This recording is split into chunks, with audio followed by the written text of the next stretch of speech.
Vamos a leer entonces el cuento La leche de la muerte de Marguerite Yourcenar.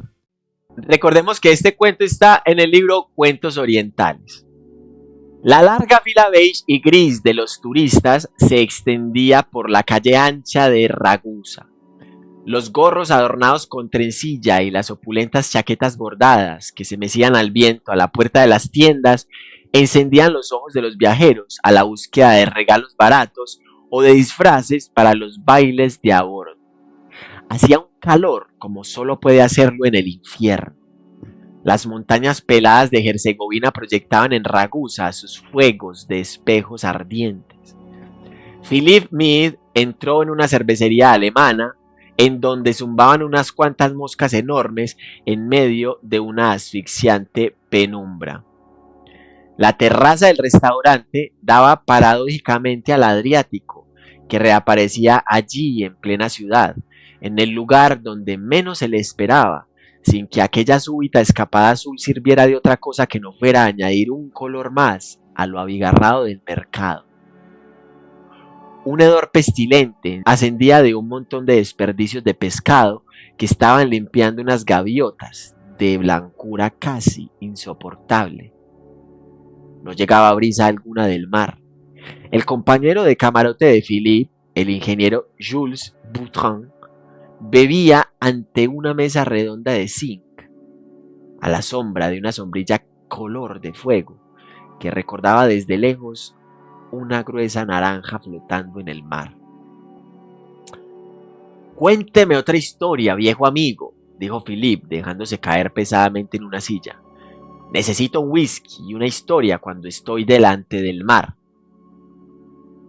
Que sea la historia más hermosa y menos verdadera posible.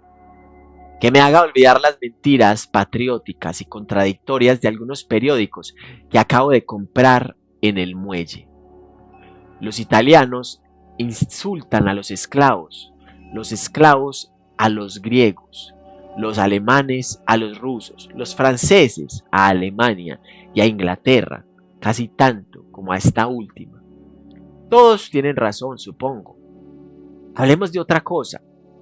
¿Qué hizo usted ayer en el Scurati, luego de saciar su curiosidad por ver con sus propios ojos no sé qué clase de turbinas? Nada, dijo el ingeniero. Aparte de echar una ojeada a las azarosas obras de un pantano, dediqué la mayor parte del tiempo a buscar una torre. Tantas veces oí a las viejas de Serbia contarme la historia de la torre de Scutari que necesitaba localizar sus ladrillos desmoronados e inspeccionar si en ellos se encontraba, como dicen, un reguero blanco. Pero el tiempo, las guerras y los aldeanos de la vecindad, preocupados por consolidar los muros de sus granjas, la han derribado piedra a piedra, y su recuerdo no se mantiene en pie, sino en los cuentos. A propósito, Philippe, ¿tiene usted la suerte de poseer lo que se llama una buena madre? ¡Qué pregunta!, dijo con indiferencia el joven inglés. Mi madre es hermosa, delgada, va muy bien maquillada y sus carnes son tan prietas y duras como el cristal de un escaparate. ¿Qué más queréis que os diga? Cuando salimos juntos, se creen que soy su hermano mayor. Eso es. Le pasa a usted como a todos nosotros. Cuando pienso que hay idiotas que pretenden que nuestra época carece de poesía, como si no tuviera sus surrealistas, sus estrellas de cine y sus dictadores. Créame, Philippe, lo que nos falta precisamente son realidades. La seda es artificial. Las comidas aborreciblemente sintéticas se parecen a esos falsos alimentos con que se atraca a las momias. Y las mujeres, esterilizadas contra la desdicha y la vejez, han dejado de existir. Ya solo en las leyendas de los países medio bárbaros encontramos esas criaturas ricas en leche y en lágrimas, en las que uno se sentiría orgulloso de ser hijo. ¿Dónde oí yo hablar de un poeta que, como no pudo amar a ninguna mujer porque en otra vida se había encontrado con Antígona, un tipo que se me parecía, unas cuantas docenas de madres y enamoradas, desde Andrómaca hasta Griselda, me han vuelto exigente con respecto a esas muñecas irrompibles que pasan por ser hoy la realidad? Isolda por amante y por hermana la hermosa Alda. Sí, pero lo que me hubiera gustado tener por madre es una niña que pertenece a la leyenda albanesa, la mujer de un joven reyesuelo de por aquí. Éranse 3 hermanos que trabajaban construyendo una torre desde donde pudieran vigilar a los bandidos turcos. Habían emprendido la tarea ellos mismos, sea porque la mano de obra fuese cara, sea porque, como buenos campesinos, no se fiaban más que de sus propios brazos, y sus mujeres se turnaban para llevarles la comida. Pero cada vez que conseguían llevar a buen término su trabajo para colocar un ramo de hierbas en el tejado, el viento de la noche y las brujas de la montaña derribaban su torre con lo mismo que Dios derribó la de Babel. Puede haber múltiples razones para que una torre no se mantenga en pie, y puede culparse de ello a la torpeza de los obreros, a la mala voluntad del terreno o a la insuficiencia del cemento que traba las piedras. Pero los campesinos serbios, albaneses o búlgaros no reconocen más que una causa de semejante desastre. Saben que un edificio se hunde por no haber tenido cuidado de encerrar en sus cimientos a un hombre o a una mujer cuyo esqueleto sostendrá hasta que llegue el día del juicio final la carne pesada de las piedras. En Arta, en Grecia, enseñan un puente en donde fue emparedada de este modo una muchacha. Parte de su cabellera se escapaba por una grieta y cuelga sobre el agua como una planta rubia. Los 3 hermanos empezaban a mirarse con desconfianza y ponían gran cuidado en no proyectar su sombra sobre el muro inacabado, ya que es posible, a falta de algo mejor, encerrar dentro de un edificio en construcción a esa negra prolongación del hombre que tal vez sea su alma, y aquel cuya sombra es apresada de esta manera muere como un desventurado que padece penas de amores. Por la noche, cada uno de los hermanos trataba de sentarse lo más lejos posible del fuego por miedo a que alguien se le acercara cautelosamente por detrás, le arrojara un saco sobre su sombra y se la llevara, medio estrangulada, como una paloma negra. Empezaba a flojear su entusiasmo por el trabajo, y la angustia, ya que no la fatiga, bañaba de sudor sus frentes morenas.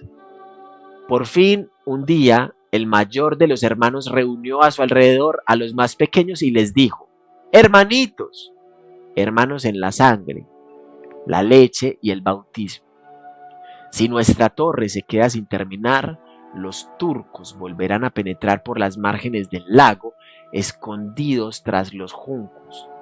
Violarán a las hijas de nuestros granjeros, quemarán en nuestros campos la promesa del pan futuro, crucificarán a nuestros campesinos en los espantapájaros que hay en nuestros huertos y que se transformarán de este modo en pasto para los cuervos. Hermanitos, nos necesitamos unos a otros, y nunca el trébol sacrificó una de sus 3 hojas. Pero cada uno de nosotros tiene una mujer joven y vigorosa, cuyos hombros y cuya hermosa nuca están acostumbrados a soportar el peso de la carga. No decidamos nada, hermanos míos, dejemos que elija el azar, ese testaferro de Dios. Mañana, cuando llegue el alba, cogeremos para emparedarla en los cimientos de la torre a aquella de nuestras mujeres que venga a traernos la comida. No os pido más que el silencio de una noche, hermanos míos, y asimismo que no abracéis hoy con demasiadas lágrimas y suspiros a la que, al fin y al cabo, tiene 2 probabilidades sobre 3 de seguir respirando cuando se ponga el sol». Le era fácil hablar así, pues aborrecía a su mujer y quería deshacerse de ella para sustituirla por una hermosa muchacha griega de pelo rojizo.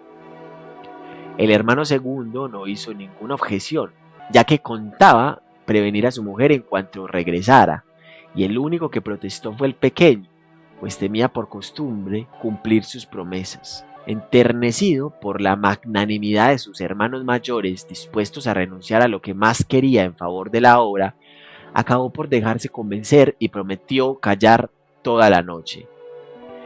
Regresaron al campamento a la hora del crepúsculo, cuando el fantasma de la luz moribunda ronda aún por los campos. El hermano segundo entró en su tienda de muy mal humor y ordenó con rudeza a su mujer que le ayudara a quitarse las botas. Cuando la vio agachada delante de él, le arrojó las botas a la cara y le dijo: hace 8 días que llevo puesta la misma camisa y llegará el domingo sin que quede ponerme ropa blanca. Maldita gándula. Mañana, en cuanto apunte el día, marcharás al lago con tu cesto de ropa y te quedarás allí hasta la noche entre cepillo y tu pala. Si te alejas del lago un solo paso más, morirás. Y la joven prometió, temblando, que dedicaría todo el día siguiente a la colada. El mayor volvió a casa muy decidido a no decirle nada a su mujer, cuyos besos le cansaban y cuya rolliza belleza había dejado de agradable. Pero tenía una debilidad: hablaba en sueños. La opulenta matrona albanesa no durmió bien aquella noche, pues se preguntaba en qué podía haber desagradado a su señor. De repente oyó a su marido gruñir mientras tiraba de la manta hacia él. Corazón, corazón mío, pronto serás viudo. Qué tranquilos vamos a estar separados de esta morenota por los buenos y fuertes ladrillos de la torre. Pero el más pequeño entró en su tienda pálido y resignado, como un hombre que acabara de tropezar con la muerte en persona, con su guadaña al hombro, camino a la siega. Besó a su hijo en su cuna de mimbre y cogió tiernamente en brazos a su mujer. Durante toda la noche le oyó llorar contra su corazón, pero la joven era discreta y no le preguntó la causa de aquella pena tan grande, pues no quería obligarle a que le hiciesen confidencias y no necesitaba saber cuáles eran sus penas para tratar de consolarlo. Al día siguiente, los 3 hermanos cogieron sus picos y sus martillos y salieron en dirección a la torre.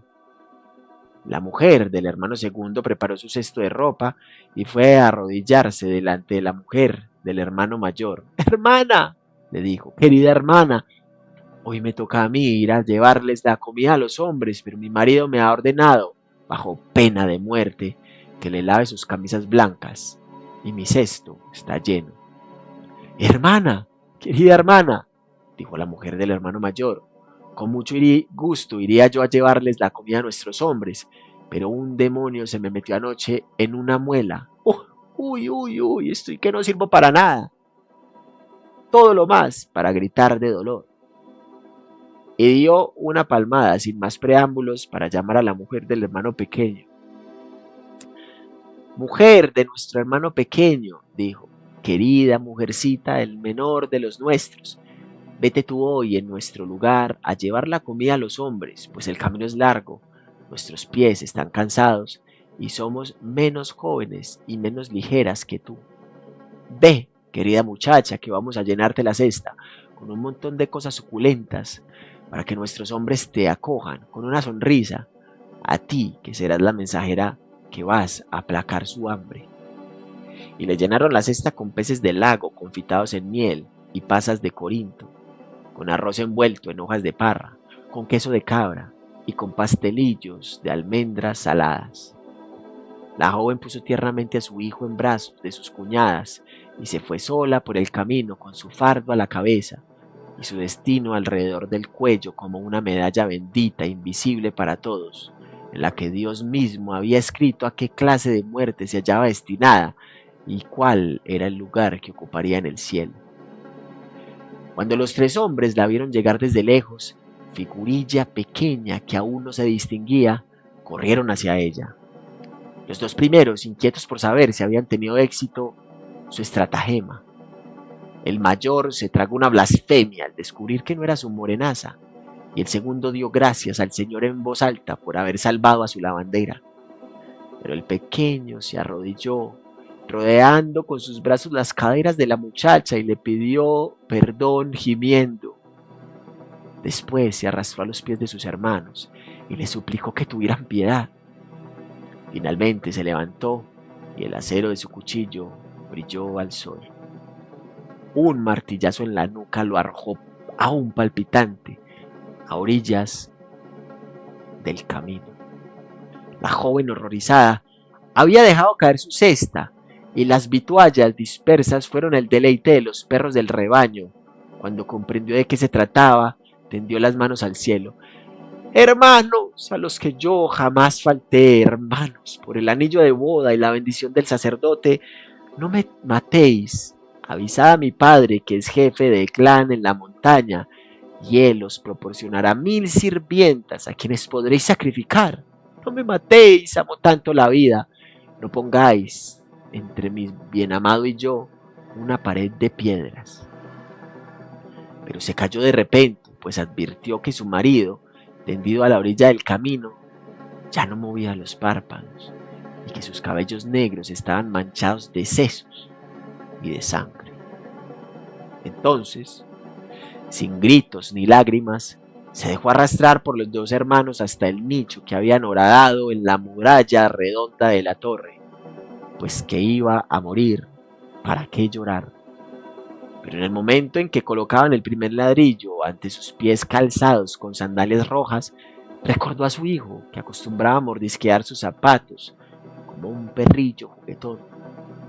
Unas cálidas lágrimas resbalaron por sus mejillas y fueron a mezclarse con el cemento que la llana alisada sobre la piedra. ¡Ay, piececitos míos!, dijo. Ya no me llevaréis como solías hasta la cumbre de la colina, para que mi bien amado viera antes mi cuerpo. Ya no sabréis del frescor del agua que corre. Tan solo os lavarán los ángeles en la mañana de la resurrección. La construcción de ladrillos y de piedra se alzaba ya hasta sus rodillas, tapadas con una falda dorada. Muy erguido en el fondo de su nicho, parecía una Virgen María, de pie tras de su altar. Adiós, mis queridas rodillas, dijo la joven. Ya no podréis mecer a mi hijo, ni sentada bajo el hermoso árbol del huerto, que da al mismo tiempo alimento y sombra, podré yo llenaros de rica fruta. El muro se elevó un poco más y la joven prosiguió. Adiós, mis manos queridas, que colgáis a ambos lados de mi cuerpo, manos que ya no podréis hacer la comida, ni hilar la lana, manos que ya no abrazarán a mi bien amado. Adiós, mis caderas y mi vientre, que ya no conocerá lo que es dar a luz ni amar. Hijos, que yo hubiera podido traer al mundo, hermanos, que no tuve tiempo de darle a mi hijo. Me acompañaréis dentro de esta prisión que será mi tumba, y donde tendré que permanecer de pie, sin dormir, hasta el día del juicio final.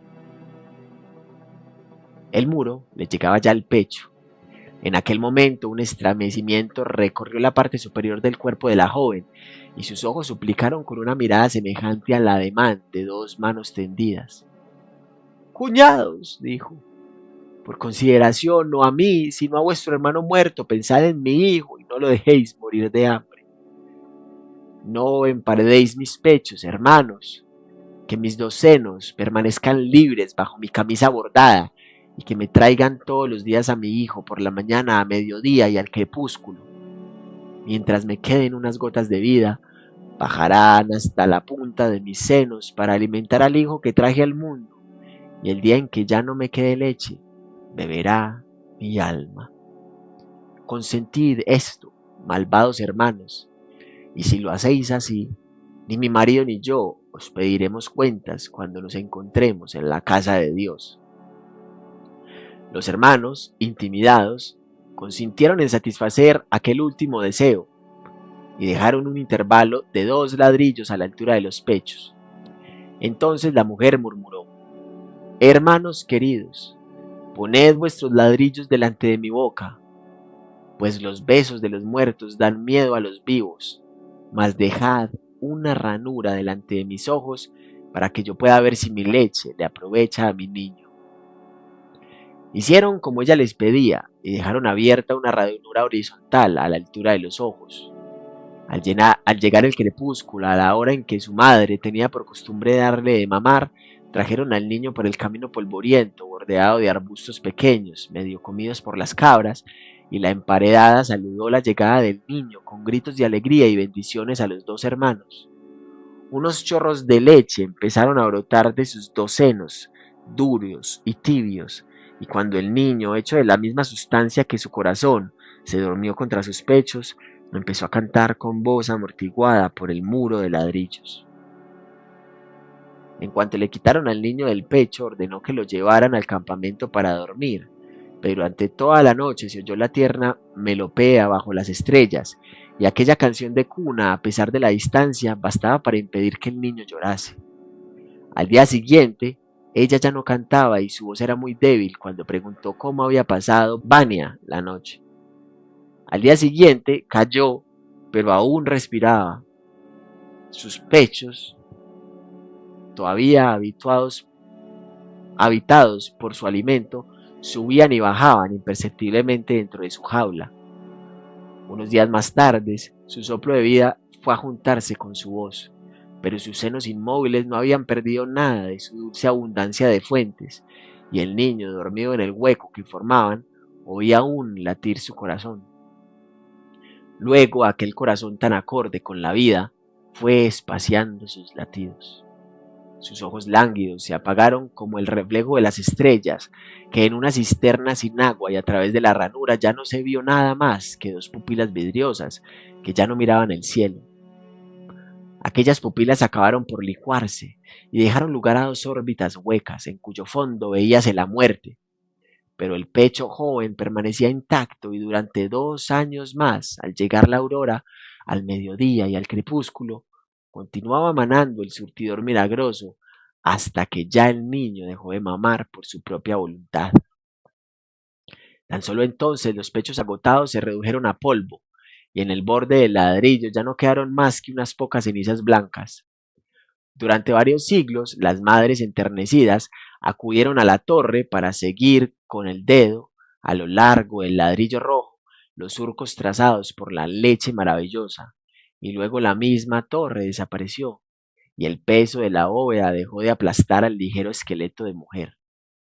Por último, los mismos frágiles huesos acabaron por dispersarse, y ahora ya no queda en pie más que este viejo francés, achicharrado por un calor de infierno que repite machaconamente al primero que encuentra esta historia que es digna de inspirar tantas lágrimas a los poetas como la historia de Andrómaca. En aquel momento, una gitana cubierta de una espantosa suciedad dorada se acercó a la mesa en que se acomodaban los dos hombres. Llevaba en brazos a un niño cuyos ojos enfermos desaparecían bajo un vendaje de harapos. Se dobló en dos, con el insolente servilismo que caracteriza a ciertas razas miserables y reales, y sus faldas amarillas barrieron el suelo. El ingeniero la apartó bruscamente, sin preocuparse de su voz, que pasaba del tono de la súplica al de las maldiciones. El inglés la llamó para darle un denario de limosna. ¿Qué es lo que le pasa a usted, viejo soñador?, dijo con impaciencia. Los senos y los collares de esta mujer valen tanto como los de su heroína albanesa, y el niño que la acompaña es ciego. Conozco a esa mujer, respondió Jules Boutrin. Un médico de Ragusa me relató su historia. Hace unos pocos meses que viene colocando en los ojos de su hijo unos asquerosos emplastes que le inflaman la vista y provocan la compasión de los transeúntes. El niño todavía ve, pero pronto será lo que ella desea, un ciego. Entonces, esta mujer tendrá asegurado su peculio para toda la vida, pues cuidar de un impedido es una profesión lucrativa. Hay madres de madres.